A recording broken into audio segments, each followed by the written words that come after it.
basically at every stage, you want to put yourself in the customer's shoes and figure out how can you provide value at that stage of the buyer's journey.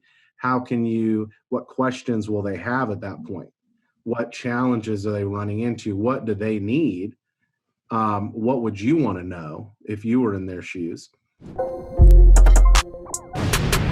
Hey guys, welcome back to another episode of the Designer Future podcast. I've got Roy on today. Roy, go ahead and introduce yourself for me straight away, man. Yeah, I'm Roy Harmon. I do marketing. Lost my job in April, and it kind of pushed me to do this. And so I'm actually very happy, and things are going well. Amazing, man. Amazing. So I got like a brief introduction on yourself, and you mentioned that you had like a very, very good understanding of the agency business model before that happened. So talk to me a little bit about what was the previous role and what that transition was like, actually, taking all of that knowledge that you obviously had and then actually almost being put in the deep end from losing your job. But like you said, everything happens for a reason, and it's benefited you very, very well. Yeah, so I had worked for 3 or 4 agencies, and it's always been something that I've liked. That it's a very collaborative and busy way to be when you're in that agency environment. But I really enjoyed that. That appealed to me, and my plan was always one day to go out on my own and to do that. But then, I was thinking maybe in 2 or 3 years I'd be ready for that. But I was working for an agency that lost a lot of their business when the pandemic started to pick up back in March. And so in April, I was let go, and I thought, I got to find another full-time job. I got to find one that can pay as much as I was getting paid. And as I went along, I had already had my website at Vertiscope where I wrote about lead generation and that sort of thing. And I would always get some leads through that. And so I figured to kind of bridge the gap between my two, my last full-time job and what I thought would be my next full-time job, I started taking on some clients. But within 30, 45 days, I had enough clients where I was already doing much better than I even had been doing before, and it didn't really make sense to look for a full-time job anymore. But like you say, so it was the deep end, and it was very difficult at first to figure out. You're at that. I was at that point where I was like, okay, I'm making the money I need to, but at the same time, you have to start thinking about when do you take that risk and hire somebody, whether it's something as small as a virtual assistant or something as big as actually like maybe finding a sales contractor or something like that. And then, of course, there's the problem of you're now the one finding the business and doing the work. Sure. So those were two of the big challenges I had early on. And I think they're probably pretty common to people who do make the jump to be self-employed. Definitely. And before I jump into like the other questions and that, so for the people watching and listening that doesn't like know what an agency is, so what did the people that you used to work for offer as a service, and you going and working for them, what was you doing for them, and how does that differ to now running it on your own terms? So before, the agency model is basically having a number of clients where you will run their advertising campaigns. And what we did was specific to programmatic advertising. And then we had a lot of third-party data that we would use to basically give them insights that there's maybe only 2 or 3 people in the country who could give them the kind of insights that they could see through this agency, DX Marketing. And it was, so then you go and you want to do it on your own, and then all of a sudden, instead of having the one person telling you, okay, these are your clients and this is what we want you to do, you're finding the clients, you're working out with the clients what you do. Everybody talks about niching down and being very specific, and that may be the best, but at least in my experience, when you're sitting there and you're one step away from the unemployment line, you're thinking, okay, let's not niche down too much because we need to, start bringing in some revenue. So at first you're doing a lot of different things for a lot of people. And for me, I just looked at it. I've always had the mindset, well, not always, but at some point, maybe I read I think it was that Carol Dweck, or so she's got this book called Mindset, and it's all about having a growth mindset and understanding that nobody's good at anything right off the bat. Michael Jordan wasn't just a natural basketball player. He took like 1,000 free throw, shots in practice every day. And Kobe Bryant woke up at 4 a.m. These guys who are greats, they work really hard. So I was ready to make some mistakes and figure some things out as I went along. And that's how I figured out more where I wanted to zero in on. And I brought on a guy to help me in sales, and he had a lot of connections into the startup community. So I started focusing more on that. And then based on their needs, I started to focus more on taking the higher level strategy that a lot of companies offer and turning that into something more actionable. Amazing. So with that being said, what are some of the clients that you're working with now? Like, I'm trying to think of like the golden nuggets that people are going to get out of this. So let's say someone wants to start their own marketing agency. What are you specifically, if you could dumb it down, doing for these clients now?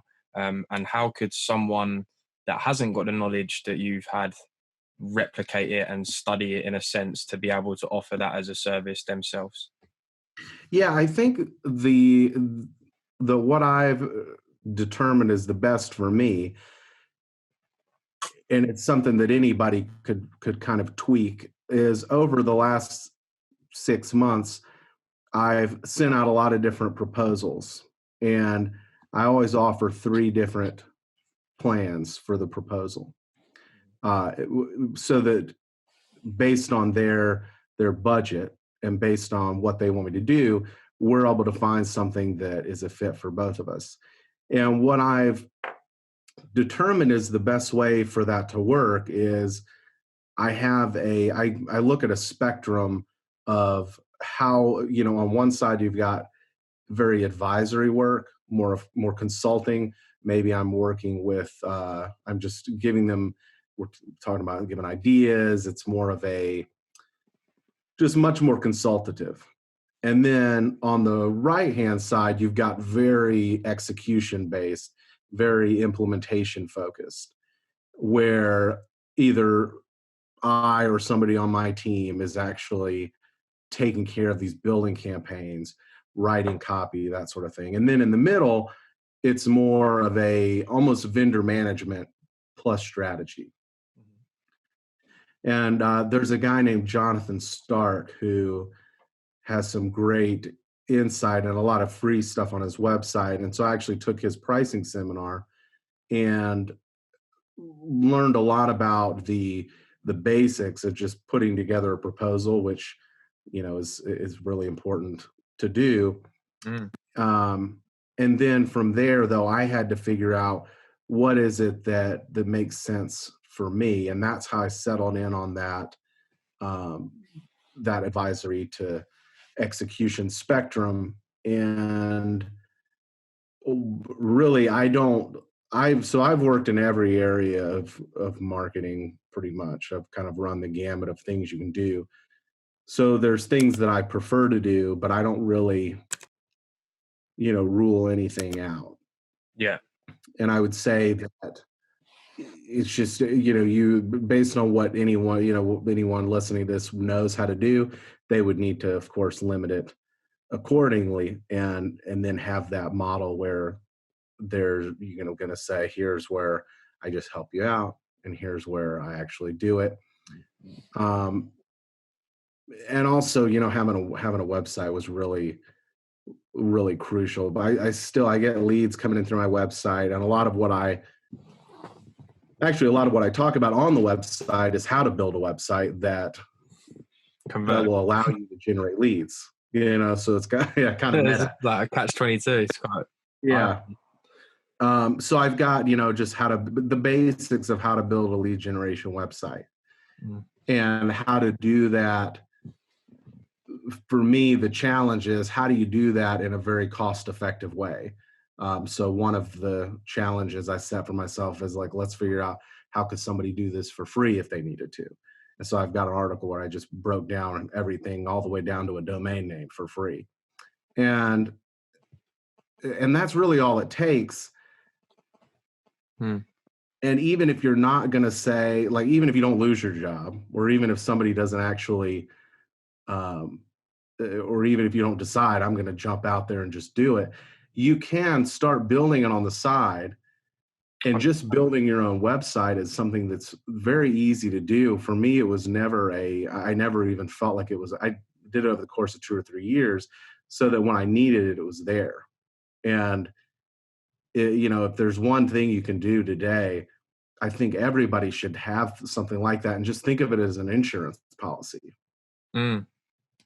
Yeah, for sure. And I think that's very important, even in like a personal brand sort of sense as well, because you working with this agency, I'm guessing, you as Roy as well gained a lot of authority, not just Roy, the employee of X marketing agency. So I definitely think that is so valuable. And as well, being able to write about certain topics and situations and giving value. And for the people watching and listening, like what Roy has basically said is he provided a shit ton of value up front, and over years and years, it slowly started bringing him in customers when push comes to shove, right, Roy? Right. So the value needs to be there. And obviously for you to be of value, you need to put time and patience into certain topics. So Roy studying these certain topics has allowed him to be able to write about these certain topics in such detail that it does get his dream clients essentially coming in and filling in his contact form and jumping on sales calls with him. So I think that's so important. Roy, what's one thing that you've done, whether it's personal or business, one unique thing you've done that you're certain none of my previous guests have done? I think something that is surprisingly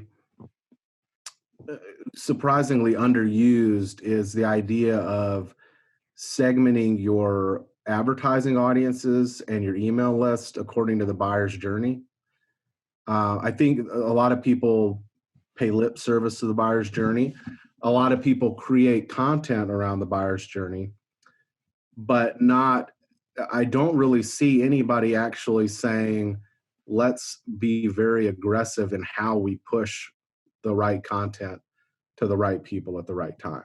And it's something that I've seen to be very effective, and it's really not that difficult to do. A lot of for instance, Facebook, all you do is go create a custom audience for each stage of the buyer's journey, put the URLs of the different content they would have interacted with at each stage of the buyer's journey. And there, just like that, you've basically automated your inbound advertising. All you have to do is tweak the creative. So, sorry, wait, could you just break that down a little? Like, I get what you're saying, but for the people that don't understand what you mean, like the customer journey, so what do you actually mean? You're obviously talking about the website and then visiting different pages, but if you could just really dumb that down for someone that has never sort of heard of that before. Yeah, so the idea is that obviously everybody goes through a process, and depending on what you're selling, it may be the journey may be very short. The journey for somebody buying a piece of gum is a lot shorter than somebody who's trying to buy an infrared sauna or something like that. But the idea is you've got this awareness stage, which some people might think of it as the top of the funnel, and they're just coming to be aware that they have a problem. Then you've got the consideration stage where they're starting to look at different solutions, really solution categories. So for instance, if their problem is I've got weeds in my front yard, then one solution category might be I could look at do it myself options.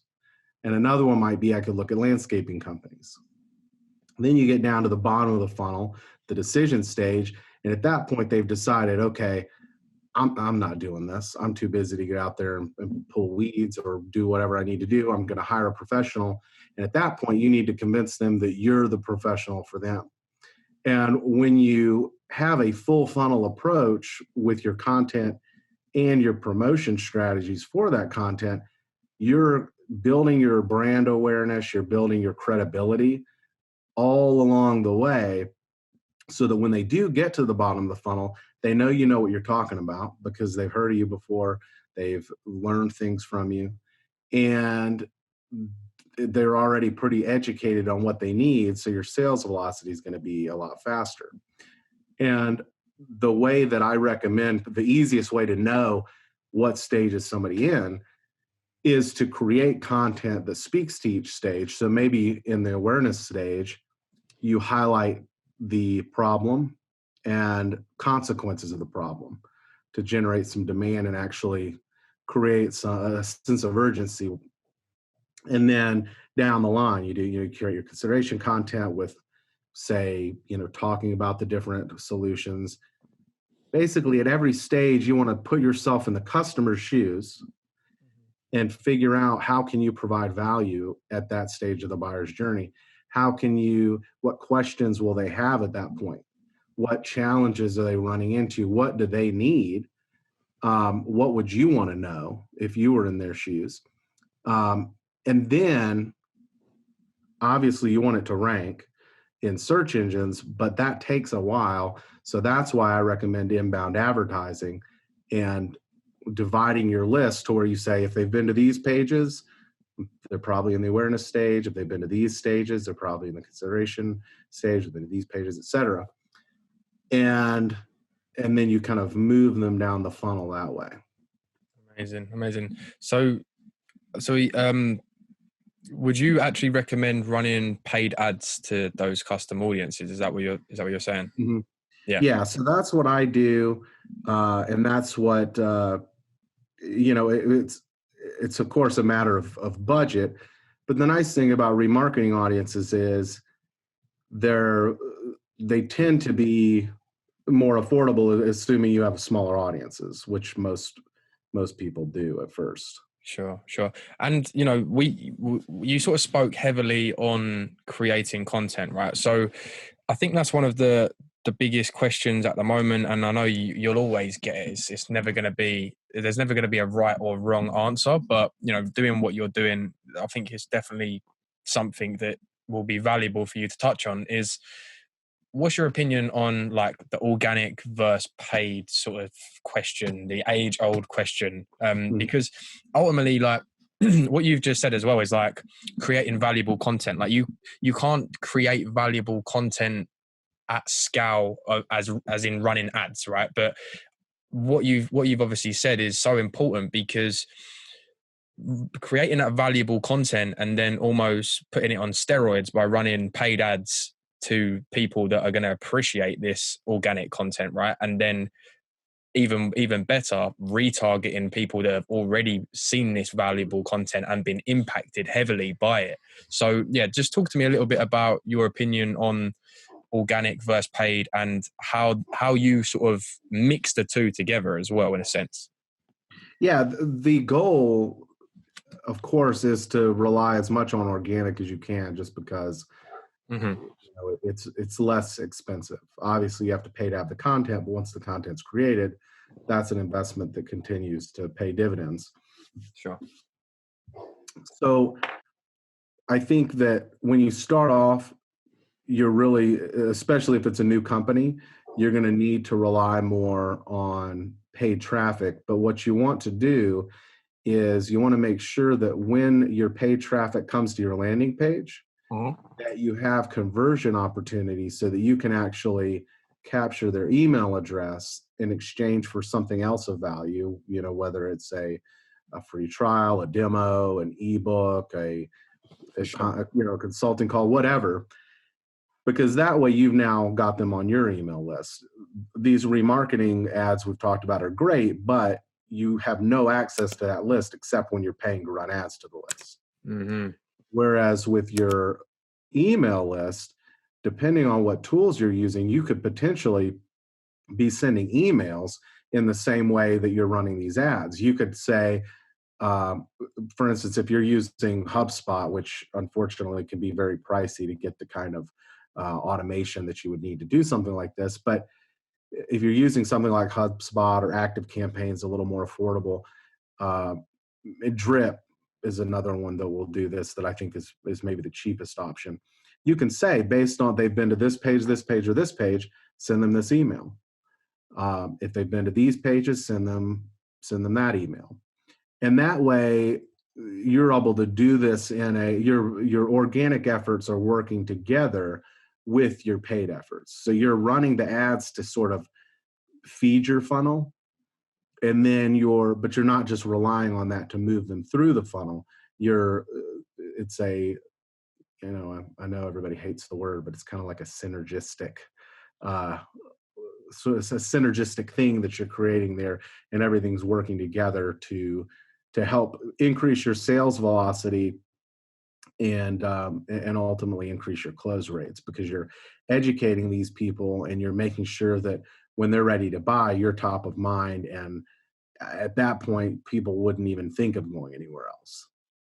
Amazing, amazing. And just to really break that down, obviously, it's clear to me that you're using Facebook to advertise, but another key thing that you just touched on is like email marketing, right? So how does that all piece together for someone that really it just confuses them to the max of thinking, oh, okay, because a lot of people will just think, okay, I'm going to run some Facebook ads, they're going to come straight through into my email, for example, or my Facebook Messenger, they're going to book in a call, and that's going to be it. I'm going to have 6 clients and we're going to be done with it. So how do you sort of make sure that all of those interline with each other? Because like you said, you're creating organic content, you're running these paid ads, and then obviously drip feeding emails as well. So from like a sort of like a overhead view, what does that sort of look like? Well, so yeah, here's something I've not tried before, but let's see if this let's see if this works. So let's say we start with somebody, and or let's say we start with a piece of awareness content, and we want to get some traffic, so we're running LinkedIn ads in the same way that we talked about the Facebook ads. We're running Facebook ads, we're on Instagram, whatever, and we're targeting traffic that is, you know as narrowly targeted as we can get it, to say that this is somebody who may be a good fit. Like, for instance, if to stick with the weeding example, let's say we're focusing on homeowners. um, Maybe we're focusing on new homeowners, so we know that they probably don't already have a landscaper, and we're just promoting some content that talks about 10 signs that you've got weeds taking over your front yard. Yeah.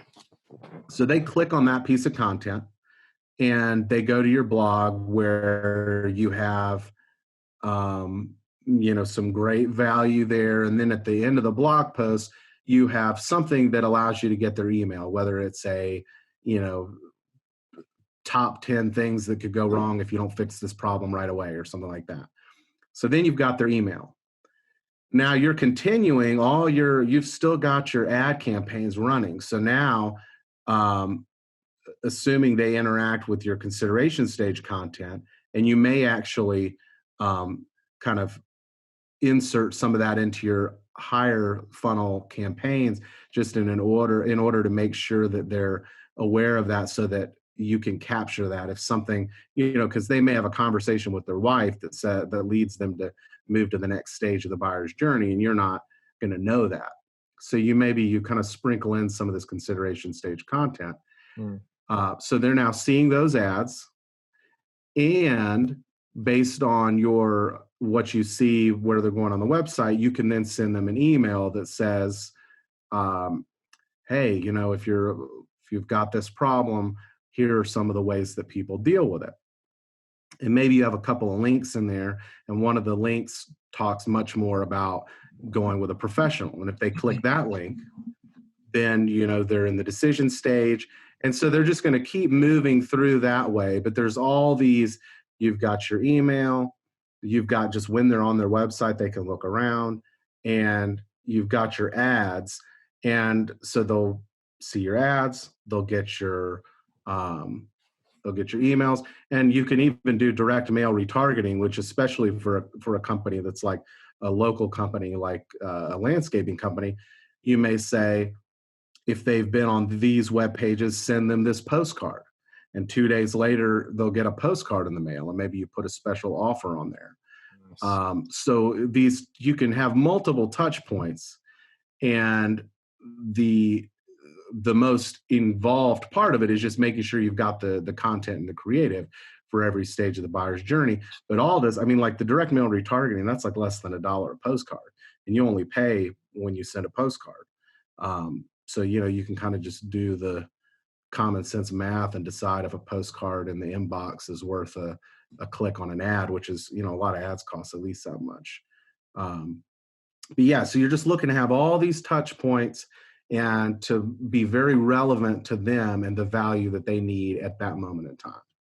Amazing, man. Amazing. So much value in there. Just before I get on to other questions, because I think you've just spurred a question from me. Have you done much when it comes to native ads? Yeah, so I really like native ads for the top of the funnel. Yeah, it's great that you bring that up. So native ads where it looks like, you're reading a web page, and then at the bottom it's just like, read these other things. Yeah. That can So be a natural. great place to have that, Mm. because they're already reading. They're they're just kind of reading stuff, and they almost, a lot of times they don't even think of it as an ad. They just click it. So it's a really great way to get them on your remarketing list to then have these other things happen. Yeah, for sure. For sure. And I think using it as like that top of the funnel, what you said, is like so important. And to be honest with you, the main people I've seen using it recently is like affiliate marketers, because Mm-hmm. exactly what you said is like they're already on there for a certain situation, and they don't really look like ads. So it's not like, there's a lot of like affiliate marketing rules when it comes to like Facebook and being able to run certain campaigns because of affiliate marketing.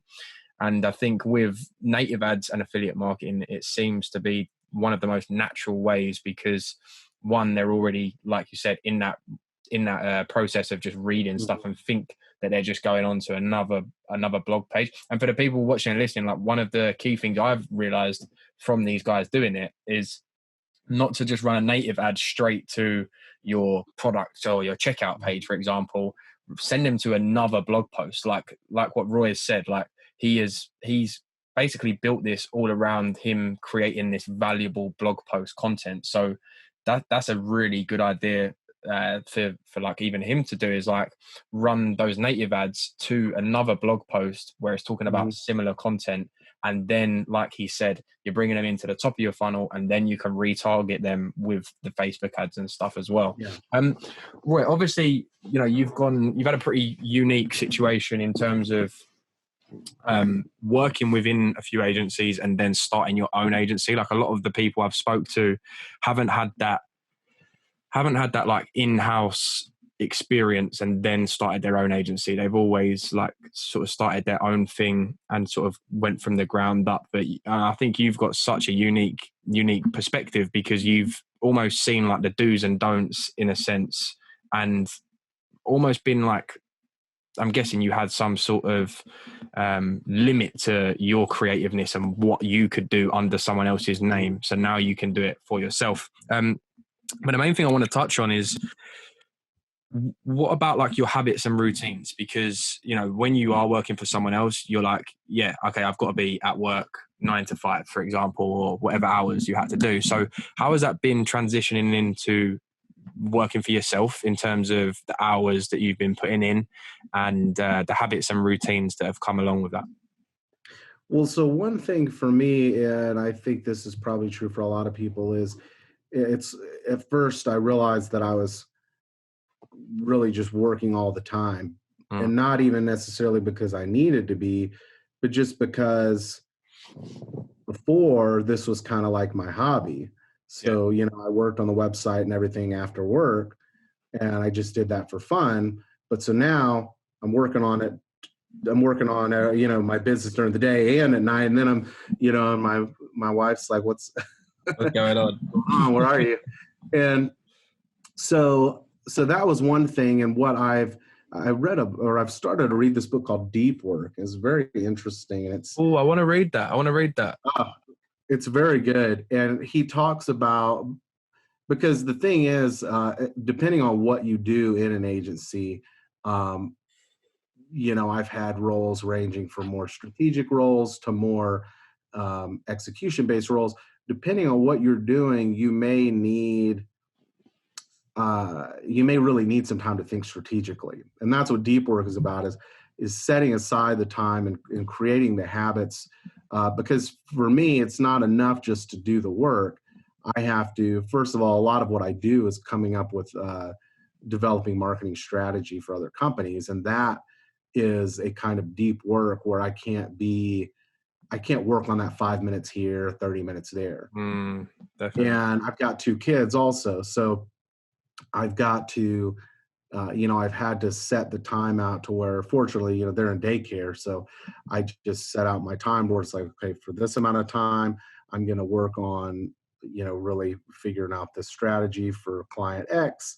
At this time, I'm going to do some execution-based stuff, and here I'm going to focus on some sales. And I will say, like, so for me, when I brought on somebody to help with sales, that was a big help. I mean, it's, in a way, it's kind of unfortunate because I really like that part, actually, which was surprising to me. But I mean, honestly, if I could get to the point where all I ever had to do was pitch and sell people on the idea of, and I would love that. But somebody's got to do the work. So bringing, I brought on somebody to do that, and he's awesome, and it's been really helpful. So something to think about. Amazing. And when you talk about that and you talk about having this new salesperson and stuff, what's it going to mean to you by getting someone on that can run the ads, and what would that process look like for you in terms of the hiring, training, and really delegating that side of the things, the fulfillment side? Yeah. Well, so the first thing, and I'm actually really, this is kind of like a plug for one of the companies I work with. So there's this skills assessment platform called Test Gorilla. And so one thing that I've been doing is, so I was getting bombarded with resumes when I would hire people. And so now, instead of like taking all these resumes, I do the online skills assessment. Like, so say I would maybe use the Google Ads assessment, because I mean, I've gotten the Google Ads certification, and so I know what it's worth, which is to say not much. I mean, I've watched people at agencies I've worked with, 2 monitors, tests over here, Google over here to get all the answers. You know what I mean? So that would be the beginning. But finding the right person, I think, is maybe the easy part. The part that would be a little bit more is actually figuring out what is needed. I mean, because the thing is, I do so many things that, and I feel like what I need the most right now is to find somebody who can. There's just so many little things that take me out of what I need to be doing, the deep work. And so, whether that's somebody who can, manage a lot of, manage ad campaigns, which would maybe be helpful. But then there's other people who, mainly all we do for them is copywriting. So that's really been the struggle so first of all, you're kind of like, when is it time to hire someone else? And once you get to that point, who do you hire? Um, And how do you test that? That's the main thing, I think, with hiring people, is like the main thing that people always talk about is like, you need to just give them full control, like as in just, put your full trust in them. And it's like, if it doesn't come out to the way that you wanted it to, then it's like, okay, cool, but at least you know that you've fully put that trust in that person. yeah. If it doesn't go to how you planned, then obviously that's down to your hiring process, and you're, like what you said before, vetting the individuals and making them do certain things before they actually get on to doing like client work, for example. Mhm. Yeah. So I think I actually missed the line. What's the question? But no, it's in like, so yeah, how are you actually gonna train these people? Oh, train. Oh, yeah. Yeah, Well, so that, and I mean, with everything being remote, and I think that I would want to be, you know, so far I've actually, um, I actually have, everybody's remote. mm. Um, but that to me would be very, yeah, I don't know if you're familiar with Loom. Yeah, I use it every day. Yeah. So I love Loom, and I already do a lot of workshops and video. So I do feel like I'll be able to put together a pretty good training program. And in fact, I probably should work on that in advance Yeah, man. so that when the time comes, I can just show them that. But in the past, and for, like I've been working with a virtual assistant. And so, and she's doing a lot of stuff in WordPress and a lot of stuff in, um, you know, like creating PDFs and all that sort of thing. And so it's just been a matter of, let's do a share, let's do a screen share on Zoom. Let me kind of walk you through this. Let me, creating really detailed Word docs and stuff like that. So, the training part is it's involved, but then once it happens, um, I mean, like this virtual assistant is, there were kind of like some bumps in the road, Mm. but we kind of got through that very recently, and now it's nice to have that. And I love that role, that virtual assistant role.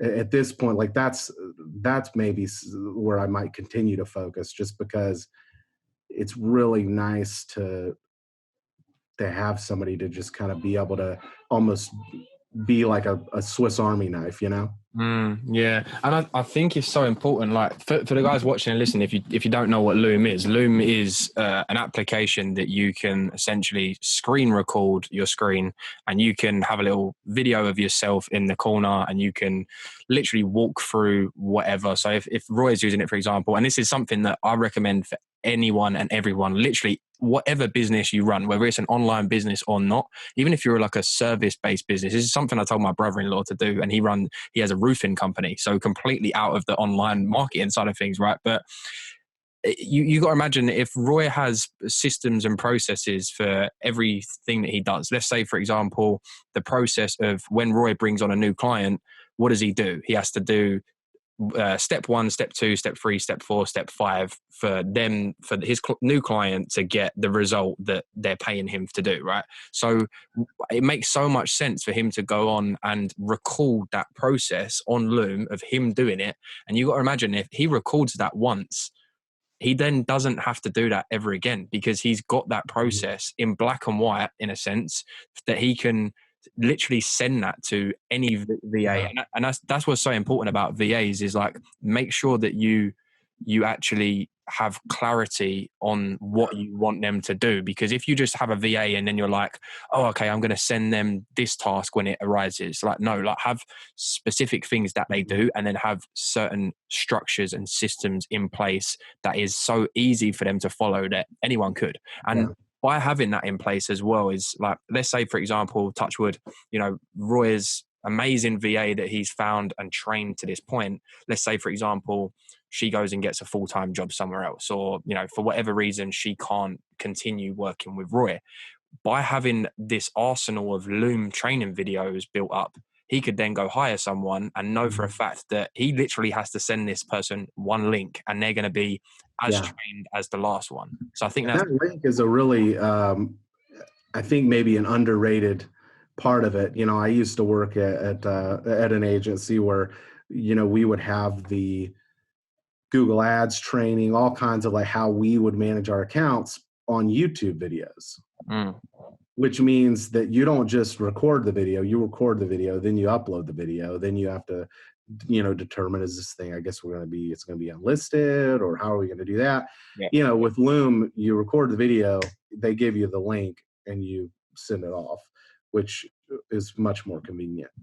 Yeah, for sure. And it also, like, it's just becomes such a natural process as well, because even having, like, I have a video editor that does a lot of our clients' work, and even having that, so exactly what Roy just said, like the difference between when we've used Loom and when we don't use Loom is, they might do a video edit, have to upload it to YouTube, put it as unlisted, send us the video link, you know, we go and watch it and then say, oh, okay, this needs to be changed, and all of a sudden that's like 2 or 3 hours of additional work that isn't really moving the needle in the business, right? So Right. just by using Loom, you've taken out that hour of them having to upload it to YouTube. So I think with everything that we're doing as well, like, you're always looking to simplify, automate, and delegate certain situations. But Roy, just to wrap this up, been an absolute pleasure of a guest. You've dropped some serious value and knowledge for the people watching and listening. But you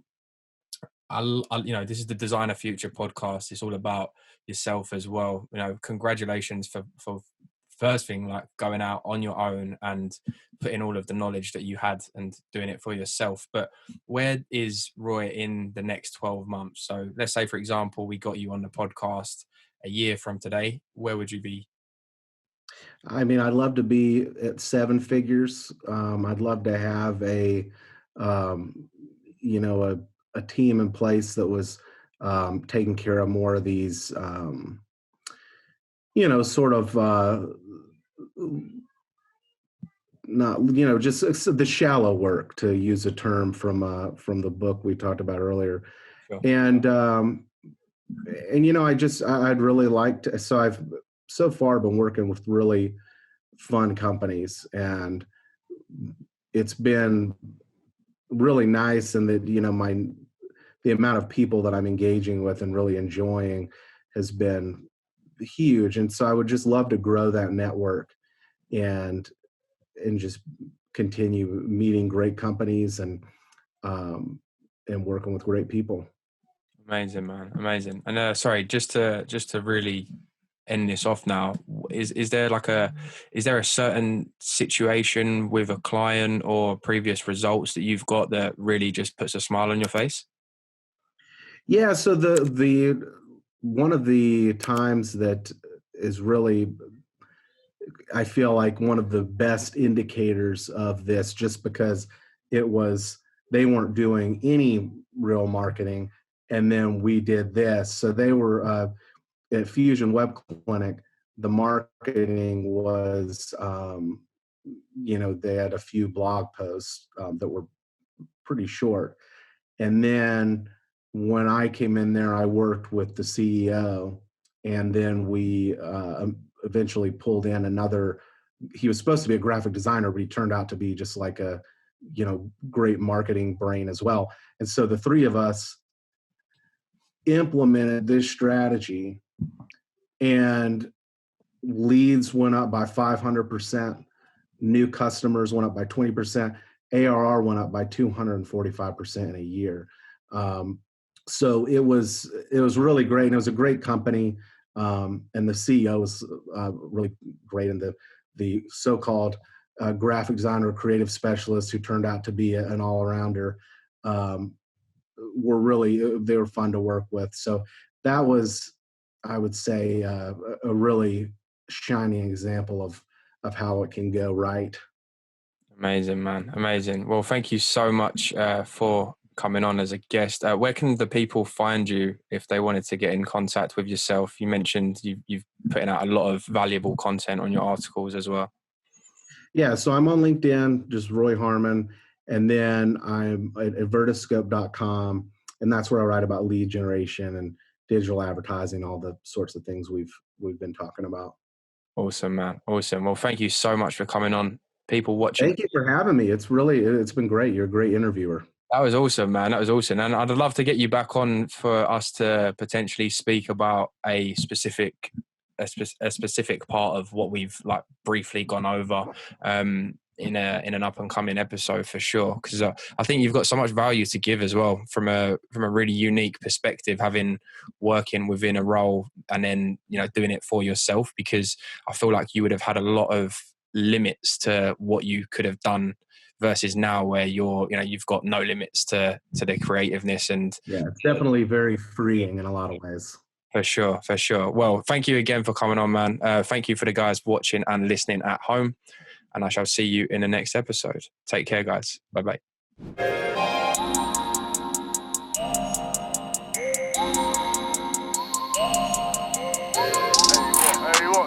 Hollywood 6.